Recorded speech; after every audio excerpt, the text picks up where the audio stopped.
Somewhere in Britain, a worker glances at a payslip and sees a small deduction marked pension, a few pounds gone before the money even lands in their account. Over a working life, that quiet pension deduction can add up to tens of thousands of pounds, sometimes a lot more.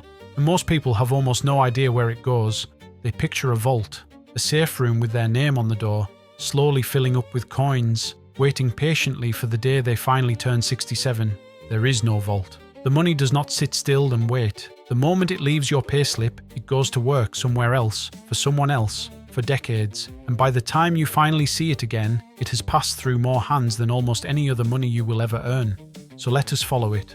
The first thing to understand is that when British people say pension, they usually mean two completely different machines wearing the same word. The first is the state pension, the money the government pays you once you reach pension age.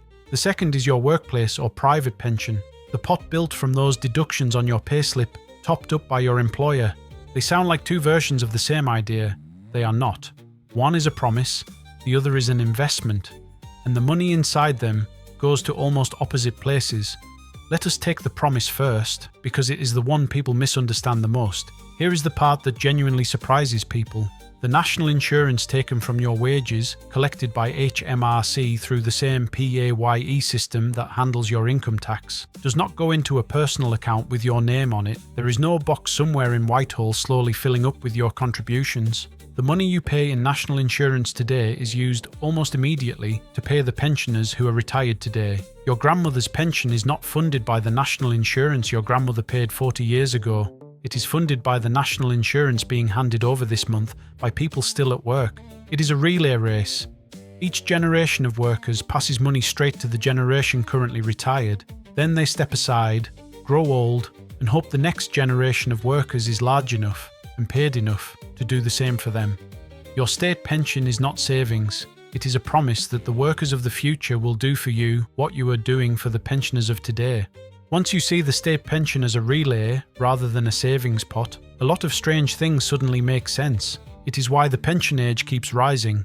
Right now, the age you can claim the state pension is 66, and it is already climbing to 67 by 2028. A further rise to 68 is planned after that. The government is not doing this to be cruel. People are living longer, and there are fewer workers for every pensioner than there used to be. When the relay was designed, many workers supported each retired person. That ratio has been shrinking for decades. It is also why the full new state pension, at roughly £240 a week, sounds generous by the standards of the past, yet still is not a comfortable income on its own. To receive that full amount, you need 35 qualifying years of national insurance contributions on your record. Fewer years means a smaller payment. It is one of those details buried in the small print that can catch people badly off guard. And it is why politicians argue endlessly about the triple lock, the rule that lifts the pension each year by whichever is highest of wages, prices, or 2.5%. The promise is real, but it depends entirely on future workers, future politics, and future numbers. It is money you do not yet have, from a system that has to keep being refilled. Your workplace pension works in the complete opposite way. This one really is a pot. It has your name on it. And thanks to a system called automatic enrolment, brought in from 2012, most workers now have one whether they ever thought about it or not. The rules are simple enough. If you earn above £10,000 a year, at least 8% of a band of your salary goes into your pension each year. You put in around 5%. Your employer adds at least 3%.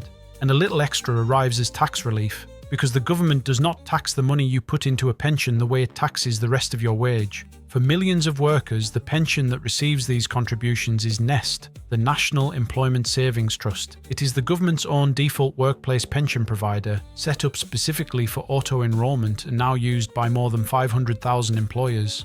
Most people enrolled through it have never chosen it, they simply found themselves in it, which is rather the point. The whole system is overseen by the pensions regulator, the body that enforces auto-enrolment compliance and makes sure employers are actually paying in what they are supposed to.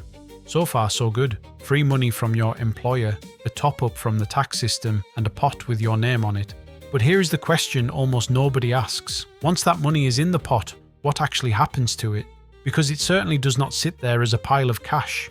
The moment your contribution lands, it is handed to a pension provider, and their job is not to guard your money. Their job is to invest it. Your few pounds are pooled together with the contributions of millions of other workers into enormous funds, and those funds go out into the world and buy things. They buy shares in companies, stakes in the FTSE 100, in global equity markets, in the biggest businesses on the planet. When your pension owns a sliver of a supermarket, a bank, an oil giant, or a tech firm, you are, in a small way, one of the owners. They buy government bonds, including British government debt, which means part of your pension is quietly lending money to the government, the same government that will one day be paying your state pension. They buy corporate bonds, lending to big companies. They buy commercial property, offices and warehouses. They fund infrastructure, roads, wind farms and pipelines.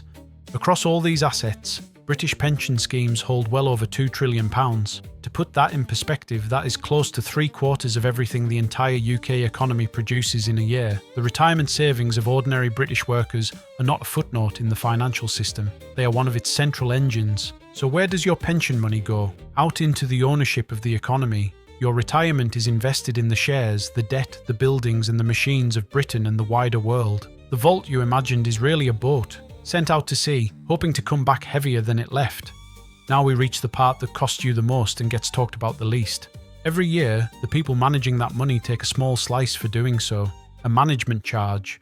It usually sounds trivial, 0.5%, 0.75%. A number so small it feels almost rude to complain about it. But a pension is not a one-year story, it is a 40-year story. A tiny percentage taken every single year from a growing pot across an entire working life does not stay tiny, it compounds quietly in somebody else's favour. Over the decades, fees measured in fractions of a percent can remove a serious chunk of the final pension a worker walks away with. You will feel none of it on any single day. That is exactly why it works. The toll is small, the road is long, and by the end the numbers are large. This is the same pattern this channel keeps running into.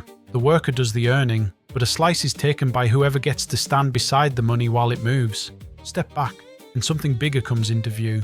That £2 trillion is one of the largest piles of money in the country, sitting in shares, bonds, property and infrastructure, which means the retirement savings of ordinary workers are quietly one of the great engines of the asset economy. Your pension helps fund companies, it helps prop up the stock market, it buys the government's debt, it pays for the country's infrastructure.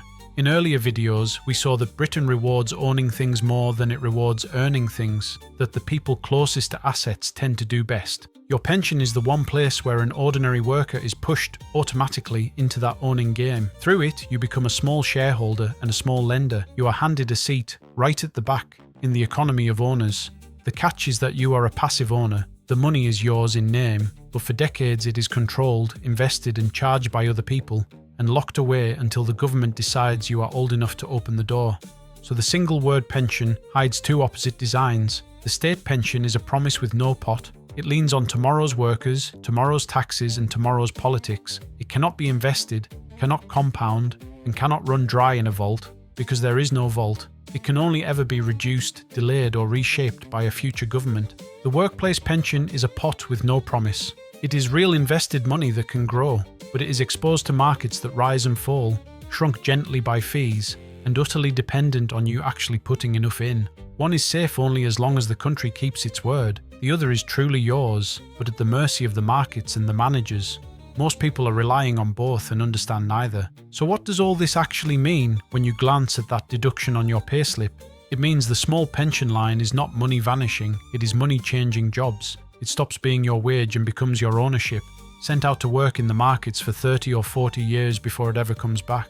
It means the 8% minimum was never designed to make you comfortable. The people who run pensions will tell you plainly that it is a floor, not a target, and that many workers will need to put in considerably more to retire on anything close to their working income. It means the employer contribution and the tax relief are close to the best deal an ordinary worker is ever offered, and opting out to keep a little more in your pay packet is usually just turning down free money. And it means those fees, invisible as they are worth understanding, because across a lifetime they quietly decide how much of your own boat actually comes back to you.